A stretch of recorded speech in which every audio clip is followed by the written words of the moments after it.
I stepped into my garden at dusk and found my daughter's boyfriend waiting at the gate. I thought it would be an awkward chat about schedules or curfews, but one sentence he whispered beneath the crepe myrtle changed how I see loyalty, love, and my own place as a mother. Before I dive in, tell me in the comments where you're watching from. What city are you in right now? I love seeing all the places you're joining me from. The evening had turned that soft, honeyed color that makes everything look gentler than it really is. My tomatoes still wore tiny crowns of dust. Fireflies stitched slow green commas through the phlox, and the sprinkler hissed its patience as along the edges of the lawn. I just set down a basket of basil and lavender when I noticed the silhouette by the arbor gate, broad shoulders, hands clasped, the sort of stillness that looks like listening. Luke. He was in a plain gray tee and jeans, hair a little rumpled as if he'd argued with the wind. 27, polite to a fault, and the boyfriend my daughter, Jenna, had loved steadily for a year and a half. He'd never come to the house without her, not once. That alone fastened a small, bright pin of worry under my ribs. "Alexis?" he said, as if testing whether my name would break the quiet.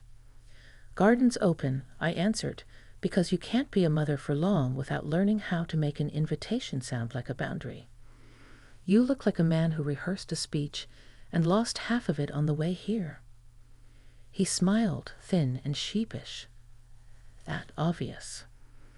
Only to someone who's rehearsed a few herself. Luke stepped inside and closed the gate behind him with careful fingers. He didn't stride. He approached like you approach a skittish dog or a memory that only lets you hold it if you move slow. We sat on the old wooden bench beneath the crepe myrtle. The bark peels aside there in papery scrolls, like the tree is forever trying to write a letter and never quite finishes it. "I didn't want to text," he said. "Good instinct. Text is for directions and grocery lists. Everything else should try for a sky overhead." He let that settle. The sprinkler turned off with a click, and the sudden silence made his swallow audible. "I need to tell you something, and I'd like you to hear it first," he said. "Before Jenna. Not because I'm going behind her back, because it involves you two. There's a narrow alley of seconds when your mind races ahead and trips over a dozen catastrophes. I saw all of them. A job in another state, a mistake he couldn't undo, a diagnosis stamped in the hard language of medicine, a ring box in his pocket that would change my kitchen table forever. My palms warmed. I wanted, fiercely, to be the kind of woman who could handle any of those answers without flinching. "Tell me," I said. He looked at the grass. "Your basil smells like my grandmother's porch. She used to tie bundles with twine and hang them upside down in the laundry room right next to her aprons. Every summer smelled like pizza without the guilt." He laughed through his nose, embarrassed at the detour. "Smell is the back door to the soul," I said. "Use whatever door gets you inside." He nodded, inhaled, and finally lifted his eyes to mine. There was a shine there, not tears exactly, but something faithful to the idea of tears. "Jenna is the love of my life," he said. "That part's simple. The part that isn't simple is how to love her well when she's tired of being compared to you." Compared to me. The words landed with a quiet, surprising thud. Of all the catastrophes I'd conjured, I had not prepared for a mirror. "I didn't realize." I began, and then stopped, because the truth was, maybe I had realized.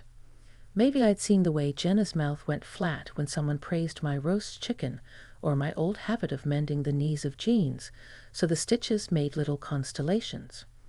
Maybe she'd heard the relatives say I was so capable and translated it into an indictment. Capable is a heavy coat to hand down. "She adores you," Luke said quickly. "That's not the problem. She feels like she's walking into rooms you already organized, like she's always going to be the second draft." I thought of the pantry I'd alphabetized last winter, spices marching like proper soldiers. Cardamom, cinnamon, cumin. I thought of Jenna rolling her eyes, gently, lovingly, but still an eye roll. How many small, tidy habits had whispered to my daughter that love should look like competence?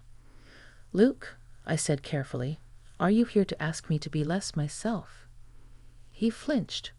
"I'm here to ask how we can help her be more herself. And I'm here because, well," he rubbed his thumb over a callus on his palm, "because I did something unusual today. I turned down a promotion." That's not a small thing. I know. It was a good one. More money. A team. But it would have meant 60-hour weeks, and I'm not going to build a life with Jenna where I keep proving I can climb ladders she doesn't want to sit under. I want time to pay attention, to show up, to build something that looks like us. He reached into his pocket, and everything in me tensed again. He didn't pull out a ring. He pulled out a small, flat tin, one of those old balm tins with a hinged lid. Inside was a sliver of paper, folded twice. He offered it to me like an apology. "I found this when I lost my wallet last week," he said. "It's from the night I met Jenna. I'd scribbled a note to myself while I was waiting for her to come back from the bathroom. Don't try to be impressive. Try to be honest." The paper was soft with wear. The words were not neat. I could see the tremble in the lines of the pen. I felt something old in me. Something pride had been holding taut. Loosen. "Honest, then," I said, folding the paper and setting it in my lap. "I've been competitive. Not with you, with the idea of you. I tell myself I want Jenna to have a love that's healthy and kind, but sometimes I behave like I'm auditioning to keep a role no one is trying to take away. I don't know how to step back without feeling irrelevant." The confession startled me by how right it sounded in the air. Luke didn't rush in to comfort me, which made me trust him more. "I think," he said slowly, "relevance isn't a seat at the head of the table. It's being the recipe card everyone keeps reaching for." We both looked toward the kitchen window, where a faded index card with my mother's meatloaf directions lived under a magnet shaped like a pear. Recipe cards survive because someone scribbles notes in the margins. Less sugar, more thyme. Try with turkey. The card doesn't demand the spotlight. It just makes the next meal better. "What do you need from me?" I asked. "Your blessing," he said, and the word was old-fashioned and earnest enough to sting my eyes. "Not for a proposal, not yet. For a conversation. I want to ask Jenna if she'll move with me into the little bungalow on Maple Street. The one with the porch swing and terrible wallpaper. I want to do it in a way that makes her feel chosen as herself, not as a draft of you.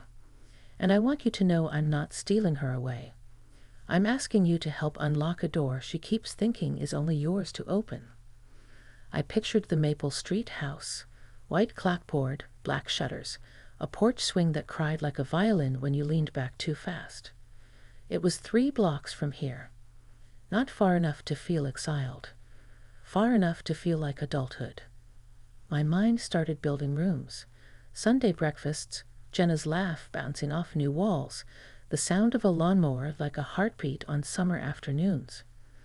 "Luke," I said, "do you know what my mother told me when I left for college? She said, 'Go make the kind of home you'd invite me to without cleaning first.' I didn't understand it then. I thought she was talking about dust. She was talking about honesty." I took a breath I didn't realize I'd been holding. "You have my blessing to talk to her. You have my blessing to be brave." He nodded, but something in his shoulders stayed tense, a question still caged. "What else?" I asked. "That wasn't the sentence I came to say," he admitted. "I came to tell you that Jenna has been scared, not of me, of being seen as needy. She thinks you only respect stoic women. Last week, she cried in my car after her shift, and then apologized for 10 minutes because she should be stronger. I told her strength isn't silence, but I don't think she believed me. I thought, if you said it, she might." The garden had grown duskier, and the first crickets tuned their instruments. My throat tightened with the kind of guilt that isn't useful, the kind that adds weight without adding wisdom. But the truth found its footing. I taught her to carry heavy bags alone, I said. I didn't always teach her to ask for help before her hands hurt. Luke's mouth quirked in a way that wasn't quite a smile. You taught her a lot of good things, too. She makes a grilled cheese that could win a peace treaty. I laughed, unexpected and grateful. The night air felt twice as soft for a moment. Okay, I said. Here's what we'll do. You talk to her about Maple Street. Tonight, if you want. Tomorrow at the latest. I'll talk to her about strength, with a definition that doesn't punish tears. I'll tell her I'm learning to. That this. I gestured between us. The bench, the tree, the summer, isn't a contest. It's a relay. And I want to pass the baton without pretending I could run the whole race myself. He exhaled, long and shaky. I didn't know if I should hug you, he said, the corners of his mouth brave enough to consider a grin. Consent is poetry, I said, an old joke from a workshop I used to teach, but I meant it. If you ask, and I say yes, the hug becomes a sentence we write together. I stood and opened my arms. Yes. Luke didn't crash into the hug. He entered it, gentle, respectful, brief. More like a promise than a possession. I felt the solid human fact of him, warm shoulder, steady breath, and thought how love can move through a family in shapes that don't set off any alarms. When we stepped back, something had realigned in the air. Not a big, dramatic shift. A hinge oiled, a door that suddenly didn't groan. He picked up the small tin from the bench and tucked it into his pocket. I'm going to walk around the block and call her, he said. I want to get my words right without pacing a hole in your lawn. Tell her I'm home, I said. Tell her I'm listening. He nodded, then paused near the gate, looking almost boyish in the porch light. Alexis? Yes. Thanks for meeting me here. In the place that smells like pizza without the guilt. Bring me back my tin, I said, pointing to his pocket. He laughed and let the gate click behind him. I watched his back grow smaller and then disappear past the hydrangea hedge. The night pressed its cool hand to my cheek. I sat down again and listened to my own breath, to the crickets, to the way quiet can be full of newly useful things. Inside, through the window, the kitchen waited, the pier magnet, the recipe card, the sink that is both burden and blessing.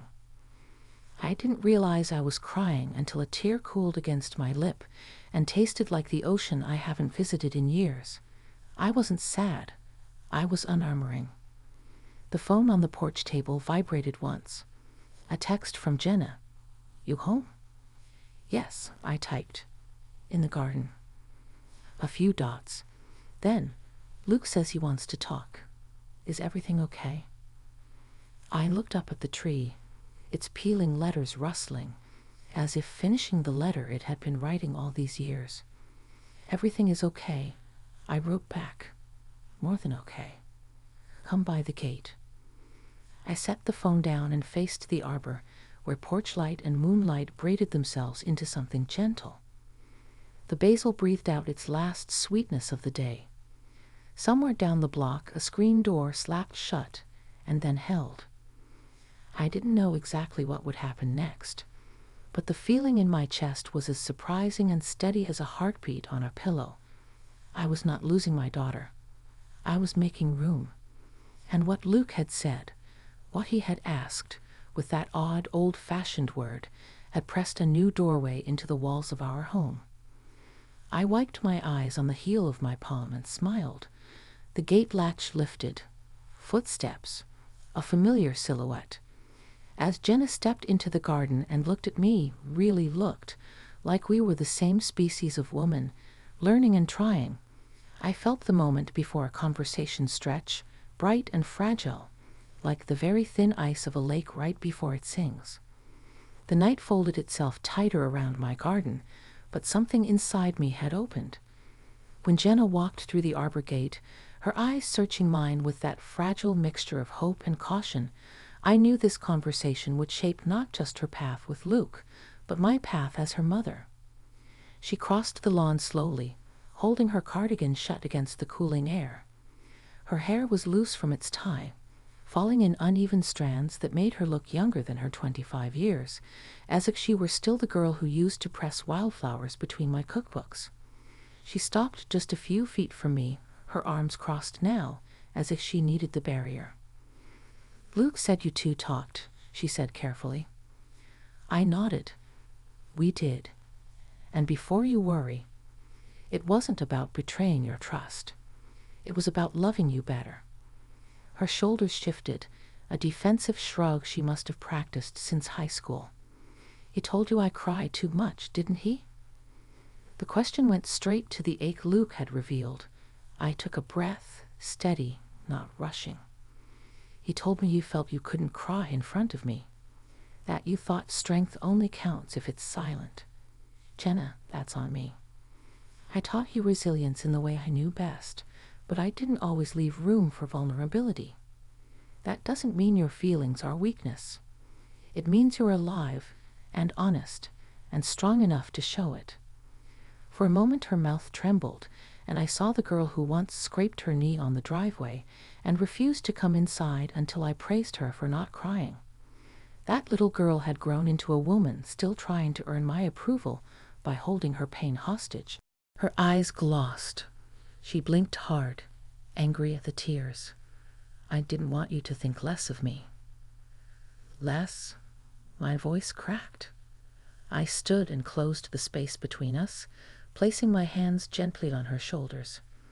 "Jenna, if I ever made you feel like tears lowered your worth, I failed to show you the truth. Tears don't subtract from who you are. They multiply it. They make your love deeper, your courage broader. You're not less. You've never been less." The dam broke. She folded into me, sobbing, and for the first time in years, she let herself cry against my chest like she used to after nightmares. My own tears matched hers, quiet and steady, soaking into her hair. We stayed that way for minutes, maybe longer.